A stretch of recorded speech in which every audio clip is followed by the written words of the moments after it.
반갑습니다. 미남노무사입니다. 자, 오늘도 이어서 윤석열 정부의 노동정책 공약에 대해서 알아보는 시간을 갖도록 하겠습니다. 세 번째, 세대 상생형 임금 체계로 개선하겠습니다. 돼 있어요. 자, 큰 공약을 보면, 약속을 보면 연공급 중심의 임금 체계를 직무 가치 및 성과를 반영한 임금 체계로 바꾸겠다라고 되어 있습니다. 저희 이제 공무원이라든지 이런 공공기관이라든지 보면은 거의 다 호봉제로 되어 있어요. 호봉제로 되어 있고 경영성과급제가 따로 있긴 한데 기본은 연공급제입니다.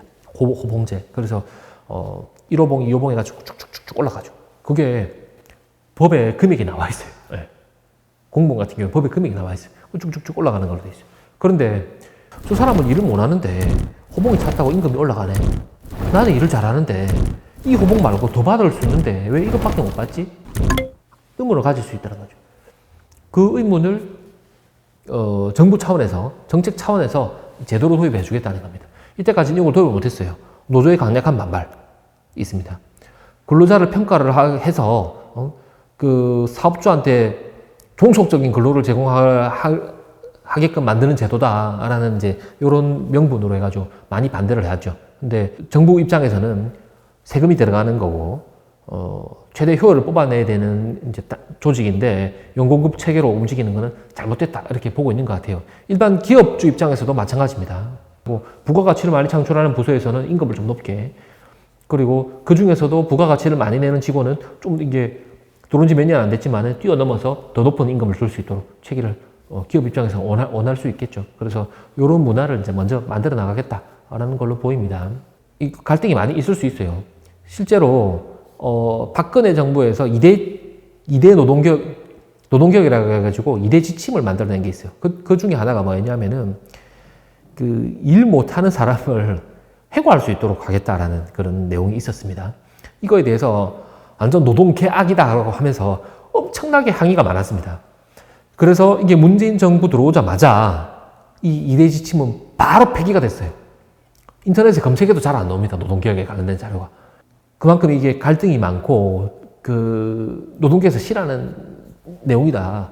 물론 이제 그거는 해고였기 때문에 좀 더 극단적이라서 좀 싫어했을 수는 있지만 이것도 마찬가지로 임금 체계, 받아가는 임금을 조절할 수 있다는 내용이기 때문에 아마 극렬한 반발이 예상이 된다. 민주당에서도 제도 자체는 좋지만 노조에서 반대를 하는, 노동계에서 반대를 하기 때문에 곧바로 오케이 하기는 좀 힘들지 않겠나 그런 생각이 좀 듭니다. 그 다음에 직무별 임금 정보 공시를 하겠다는 거예요. 지금까지의 이제 임금 정보 공시는 따로 없었어요. 따로 없었습니다. 근데 이거를 구체적으로 좀 공시를 해가지고 뭐 예를 들어서 A 직무 같은 경우에는 어떤 임금을 받고 있습니다. 해가지고 조사를 해서 발표를 하겠다는 겁니다. 그러면은 그걸 참고해가지고 저 직무는 저 정도 가치가 있구나. 그렇게 해서 이 임금을 주면 되겠구나. 라고 설정할 수 있게 해준다는 겁니다. 연공, 몇 년 차인지 이런 거는 관계없이 그 업무의 부가가치, 내재된 가치 판단으로 해가지고 급여를 줄 수 있도록 해준다는 것 같아요. 요거랑 연동해서 봐야 되는 부분이 지금 최저임금 제도입니다. 최저임금 제도. 요 며칠 사이에 급격하게 지금 이슈가 되고 있는데 업종별로 해가지고 최저임금을 차등을 해야 된다라는 얘기가 나오고 있어요. 윤석열 정부에서는 차등을 하겠다라는 방향으로 지금 갈 것 같은데 요거랑 맞물리는 겁니다. 부가가치를 많이 내는 업종, 직종은 최저임금을 높이고 부가가치가 낮다. 단순 직무다, 단순 노동이다. 특별히 배우지 않아도 할 수 있는 거다라고 한다면은 그 시급을 낮춰서 하겠다.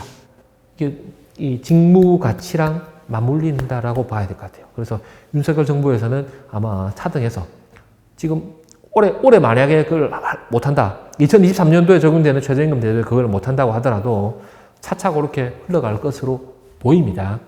옳다 그러다의 문제가 아니라 그냥 제 생각으로는 그렇게 흘러갈 것 같다라는 거예요. 네.